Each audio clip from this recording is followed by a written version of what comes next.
everyone, I'm Kevin, otherwise known as Forum BX257, here to bring you another 1980s G.I. Joe toy review.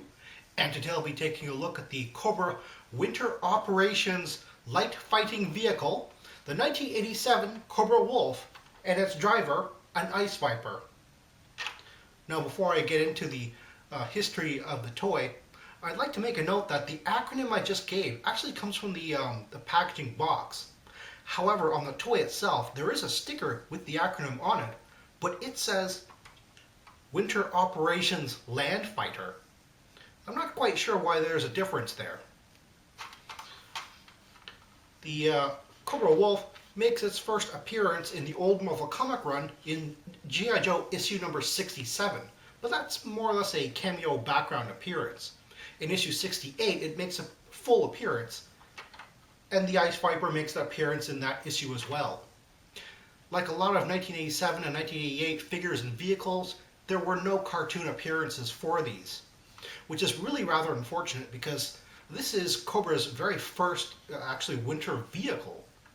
And it's a large, complicated vehicle and makes a really nice counterpart to the 1985 G.I. Joe Snowcat. This was really the only use of the mold during the original vintage run. However, in I think about 1992, Hasbro actually made a mail-away issue of this. However, I believe those were culled from foreign stock because those had color differences, like a lot of mail-away vehicles and playsets. That had a really, really dark gray, almost black plastic missile door, the torpedoes, and the engine cover.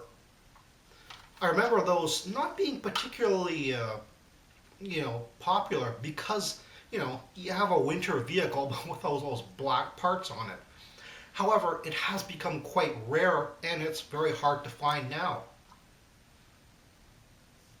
The Cobra WOLF is an asymmetrical design, with its cockpit on one side and its weapon systems on the other. I have to admit, it does take some getting used to, but as you'll see, it has some great features on it. And when I said that this was pretty much the counterpart to the 1985 G.I. Joe Snowcat, I really mean it. In both size and the type of features that it has. Like the Snowcat, the Cobra WOLF's primary weapons are 4 box-mounted missiles. Here you just push the hidden door down and out pops the box. And here are one of the 4 missiles. Very interesting that the front fins actually form the clip that hold these missiles in place of the box. Not only is that an improvement on the Snowcat, but it's actually an improvement on the 1985 Cobra Moray, which also had a moving box.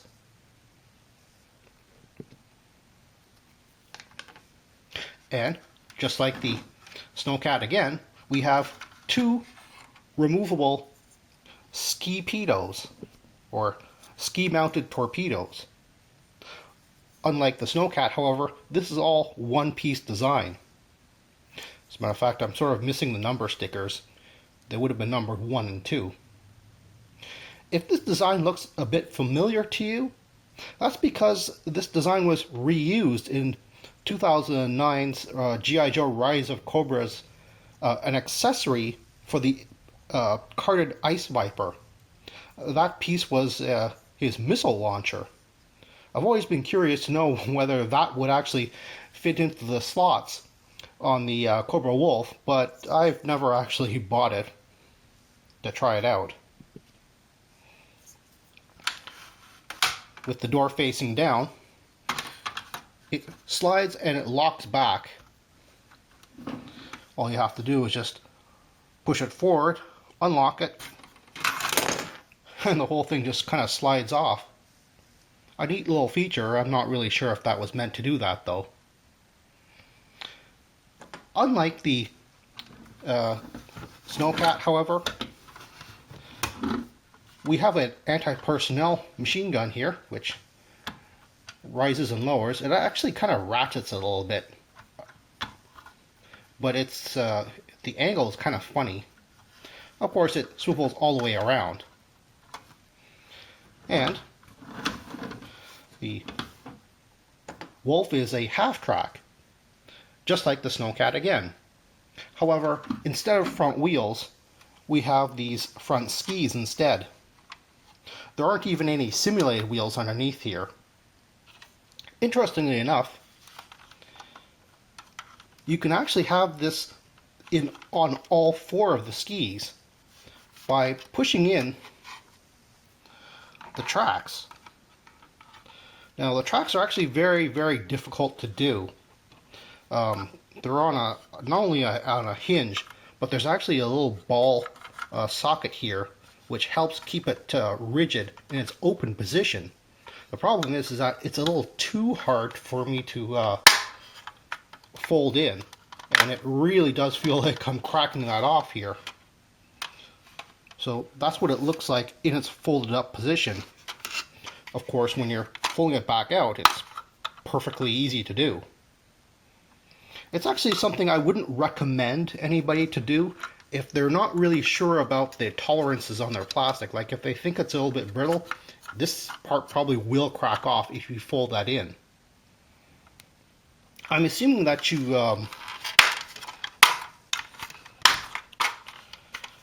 fold in the tracks to simulate the Cobra WOL.F sliding down like a ski slope or something like that towards a target, so that it doesn't have to use its engine, and thus it would be rather quiet.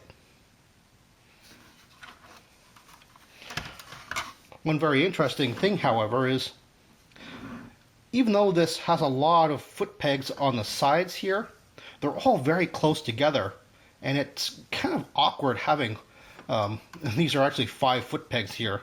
Having all 5 figures kind of all bunched up here doesn't really look very good. On the Snowcat, it was a little more spaced out.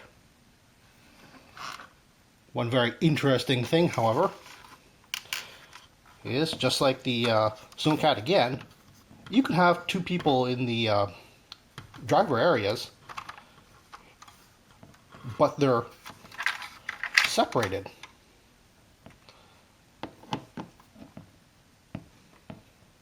Some nice detail here. These don't move. As a matter of fact, they're also kind of small and kind of thin.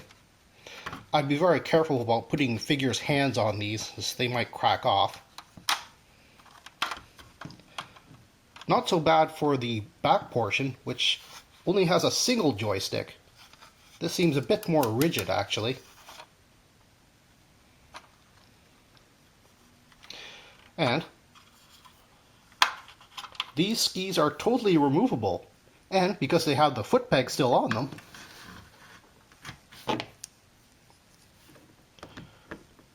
you can totally have a figure on there for simulated boogie boards. The included driver, the Cobra Ice-Viper, is a very simple yet very cool design, very in keeping with the Cobra design aesthetic. But it works on a lot of different levels. As a matter of fact, I wasn't all that surprised when a lot of collectors actually use him as the standard Cobra Arctic Trooper, and use their 1985 Snow Serpent as more of the heavy assault soldier.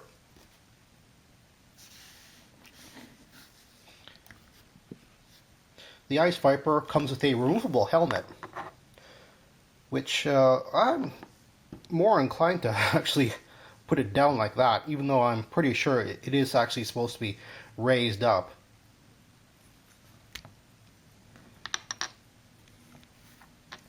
He also comes with a pair of sai, and I know some people want to call these ice picks, but they're way too much like the martial art Japanese sai. I'm not really sure why they thought he should come with these, but it's cool nonetheless.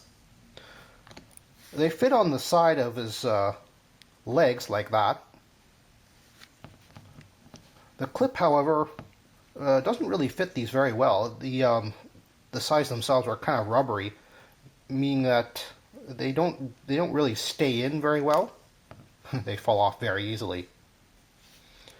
And one detail that I was really surprised at is the 8-pointed star, which is actually a very common symbol for polar exploration.